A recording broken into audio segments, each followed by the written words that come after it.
Hi everyone, this is Jim from U-MOTO Motorized Bicycles, and today we're going to be talking about leaky carburetors. Now there could be a couple of reasons why your carburetor might be leaking. I'm going to go and show that for you. First thing you want to do is take off your carburetor. If you can, just tilt it and drain out as much gas as you can. We're going to take off the bowl of the carburetor. That's what we're going to go ahead and do.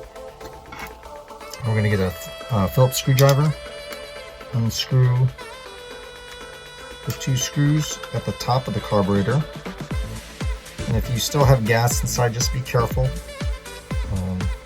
Have maybe a container to dump the gas in. Once you got your screws off, you're going to remove this bowl, and there's a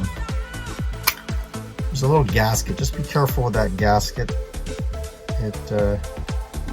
It's fragile, so you just want to be careful moving your top port of your carburetor off from the bowl. Okay, so here in the bowl there's a float donut, plastic float donut, and as gas is allowed to go into your carburetor, the donut is going to go and rise.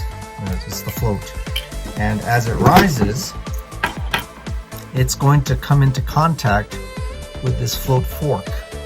Okay, it works similar to an evaporative cooler. As water rises in an evaporative cooler, it's going to cause a float to rise up and eventually cause the mechanism to stop, the water from going into your cooler. Same thing here with your carburetor. Gas is going to be allowed to go into your bowl, and the float's going to be rising until it hits your float fork. And when it rises to a certain point, it's going to stop the gas from coming in because the float has pushed up this float fork.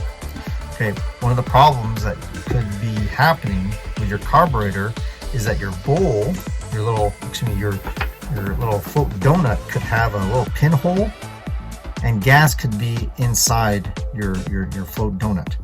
So it's just going to stay sunk inside your float bowl here.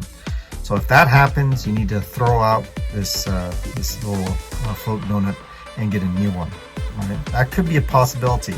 Another possibility is that the float is actually stuck. It's like turned in some weird way, and it's being prevented from going all the way up. Sometimes tapping on the side of the carburetor bowl can free the float, so that it can connect with your float fork. Okay, so that's one or two possible reasons why you are having a leaky carburetor. Okay, another possibility is that you need to adjust your float fork. Okay, your float fork, right? Like I said before, an evaporative cooler, right, works the same way. In an evaporative cooler, if you don't want too much water to be going inside your evaporative cooler, you bend down your float so that it doesn't need as much water to raise up and interact with the float. Okay, same thing here. We can actually bend down carefully the two prongs of this fork down a little bit, right? So that when that happens, you don't need so much gas to be filling it in your bowl to hit your float fork and stop the gas. So you might need to just adjust your float fork. What I usually do is I hold the float fork at its base securely, because there's a little pin on your float fork that can get loose and it can fall off. So I like to go and hold it securely, and then I'll take my two fingers while I'm holding the base of the float fork and just gently pull down a little bit. You don't need to do too much adjustment, just a little bit between the two. And once you have that bent a little bit, you can reassemble everything. Okay, if you bend it too much, you're not going to get enough gas inside your bowl, so just keep that in mind.